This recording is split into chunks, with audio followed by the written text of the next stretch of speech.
Now Abraham was old, well advanced in years, and the Lord had blessed Abraham in all things. And Abraham said to his servant, the oldest of his house, who had charge of all that he had, Put your hand under my thigh, and I will make you swear by the Lord, the God of heaven and of the earth, that you will not take a wife for my son from the daughters of the Canaanites, among whom I dwell, but will go to my country and to my kindred, and take a wife for my son Isaac. The servant said to him, Perhaps the woman may not be willing to follow me to this land. Must I then take your son back to the land from which you came? Abraham said to him, See to it that you do not take my son back there. The Lord, the God of heaven, who took me from my father's house and from the land of my birth, and who spoke to me and swore to me, To your descendants I will give this land. He will send his angel before you, and you shall take a wife for my son from there. But if the woman is not willing to follow you, then you will be free from this oath of mine. Only you must not take my son back there. So the servant put his hand under the thigh of Abraham his master, and swore to him concerning this matter. Then the servant took 10 of his master's camels and departed, taking all sorts of choice gifts from his master. And he arose, and went to Mesopotamia, to the city of Nahor. And he made the camels kneel down outside the city by the well of water at the time of evening, the time when women go out to draw water. And he said, O Lord, God of my master Abraham, grant me success this day, I beg you, and show mercy to my master Abraham. Behold, I am standing by the spring of water, and the daughters of the men of the city are coming out to draw water. Let the maiden to whom I shall say, Please let down your jar that I may drink, and who shall say, Drink, and I will water your camels. Let her be the one whom you have appointed for your servant Isaac. By this I shall know that you have shown mercy to my master. Before he had done speaking, behold, Rebekah, who was born to Bethuel, the son of Milcah, the wife of Nahor, Abraham's brother, came out with her water jar upon her shoulder. The maiden was very fair to look upon, a virgin, whom no man had known. She went down to the spring and filled her jar, and came up. Then the servant ran to meet her and said, Please give me a little water to drink from your jar. She said, Drink, my lord. And she quickly let down her jar upon her hand, and gave him a drink. When she had finished giving him a drink, she said, I will draw for your camels also, until they have done drinking. So she quickly emptied her jar into the trough, and ran again to the well to draw, and she drew for all his camels. The man gazed at her in silence to learn whether the Lord had prospered his journey or not. When the camels had done drinking, the man took a gold ring weighing half a shekel, and 2 bracelets for her arms weighing 10 gold shekels, and said, Tell me whose daughter you are. Is there room in your father's house for us to lodge in? She said to him, I am the daughter of Bethuel, the son of Milcah, whom she bore to Nahor. She added, We have both straw and food enough, and room to lodge in. The man bowed his head and worshipped the Lord, and said, Blessed be the Lord, the God of my master Abraham, who has not forsaken his mercy and his faithfulness toward my master. As for me, the Lord has led me in the way to the house of my master's kinsman. Then the maiden ran and told her mother's household about these things. Rebekah had a brother whose name was Laban, and Laban ran out to the man, to the spring.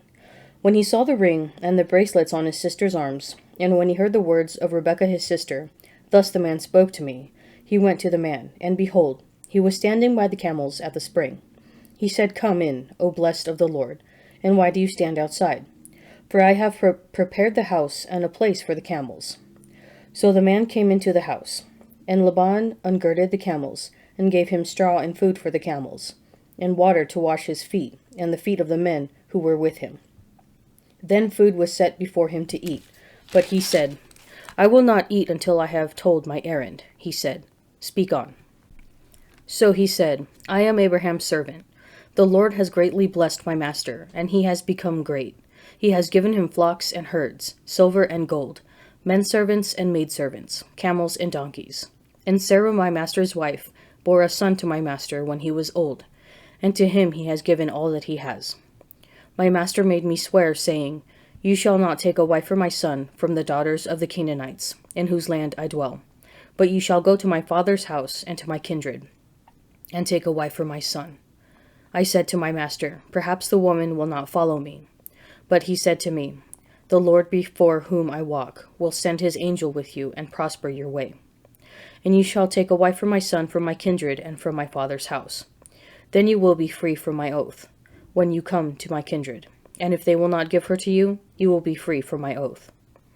I came today to the spring and said, O Lord, the God of my master Abraham, if now you will prosper the way which I go, behold, I am standing by the spring of water. Let the young woman who comes out to draw, to whom I shall say, Please give me a little water from your jar to drink, and who will say to me, Drink, and I will draw for your camels also. Let her be the woman whom the Lord has appointed for my master's son. Before I had done speaking in my heart, behold, Rebekah came out with her water jar on her shoulder, and she went down to the spring and drew. I said to her, Please let me drink. She quickly let down her jar from her shoulder and said, Drink, and I will give your camels drink also. So I drank, and she gave the camels drink also. Then I asked her, Whose daughter are you? She said, The daughter of Bethuel, Nahor's son, whom Milcah bore to him. So I put the ring on her nose, and the bracelets on her arms. Then I bowed my head and worshipped the Lord, and blessed the Lord, the God of my master Abraham, who had led me by the right way to take the daughter of my master's kinsman for his son. Now then, if he will deal loyally and truly with my master, tell me, and if not, tell me, that I may turn to the right hand or to the left. Then Laban and Bethuel answered, The thing comes from the Lord, we cannot speak to you bad or good. Behold, Rebekah is before you. Take her and go, and let her be the wife of your master's son, as the Lord has spoken. When Abraham's servant heard their words, he bowed himself to the earth before the Lord. And the servant brought forth jewelry of silver and of gold, and raiment, and gave them to Rebekah. He also gave to her brother and to her mother costly ornaments. And he and the men who were with him ate and drank, and they spent the night there. When they arose in the morning, he said, Send me back to my master.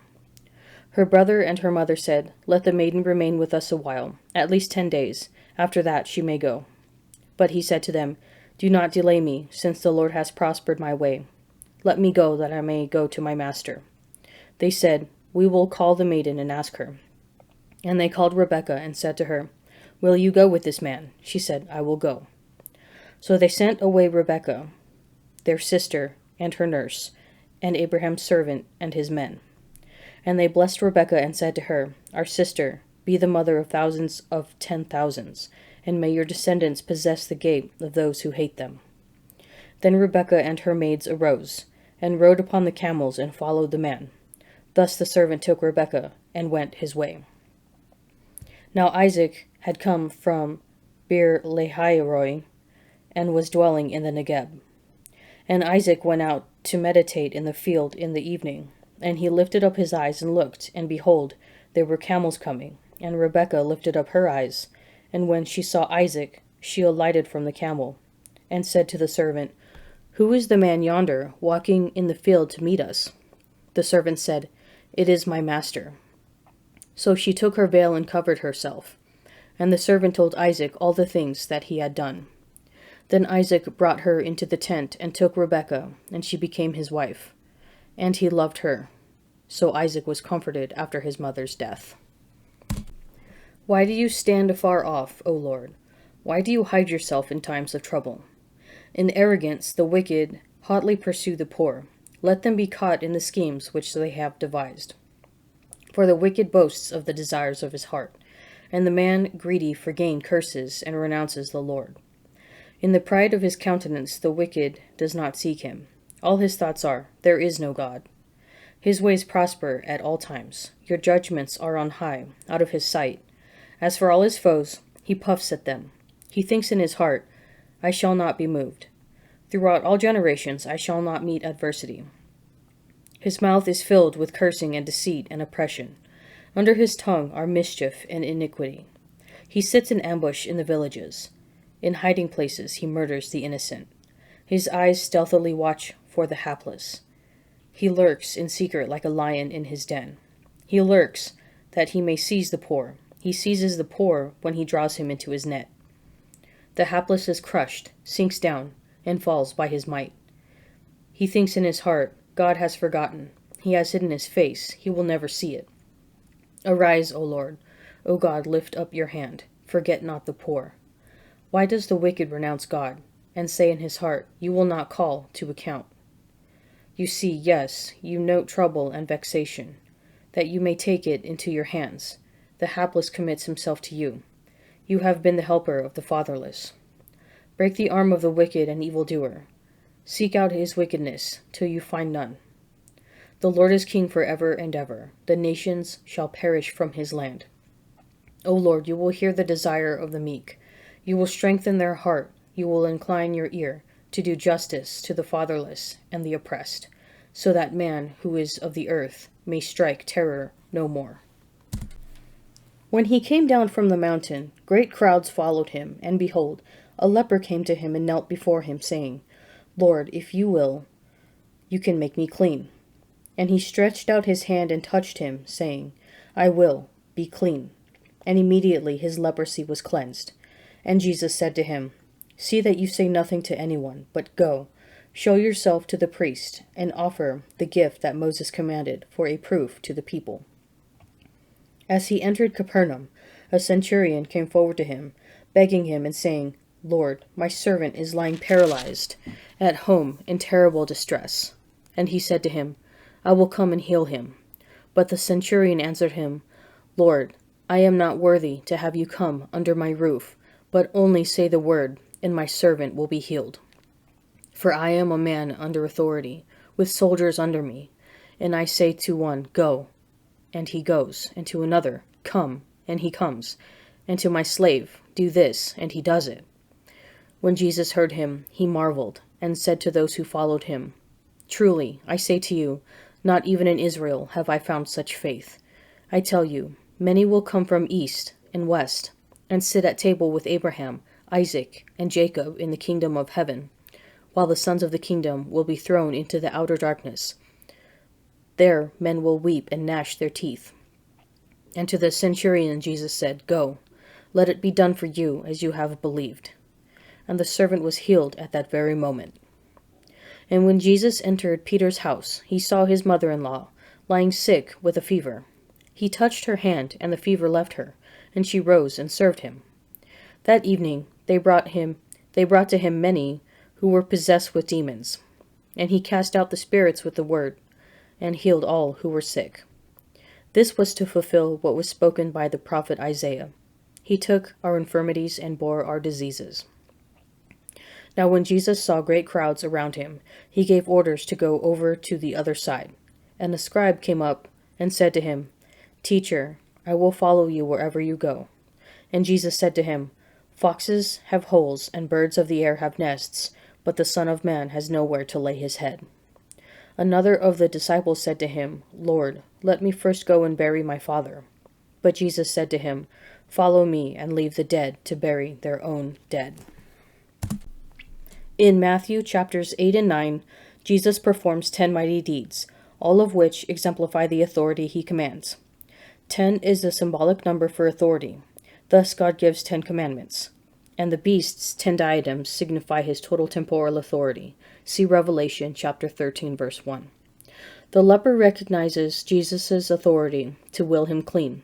The centurion, a man of notable earthly authority, recognizes Jesus' authority to simply say the word of healing for his servant, and astonishes Jesus with his proclamation of faith. The Church has us recite the centurion's words before we encounter Jesus in the Eucharist each liturgy, making his proclamation of faith our own. Lord, I am not worthy that you should enter under my roof, but only say the word, and I shall be healed. If we approach Jesus with the faith of the leper and the centurion, he can heal our uncleanness by the authority he alone possesses. Indeed, his authority is such that even the winds and the waves, the two most chaotic and untamable events in nature, obey him. To recognize Jesus' authority is to know he is worthy of our faith and trust. Do you recognize and accept Jesus' authority and lordship over your own life?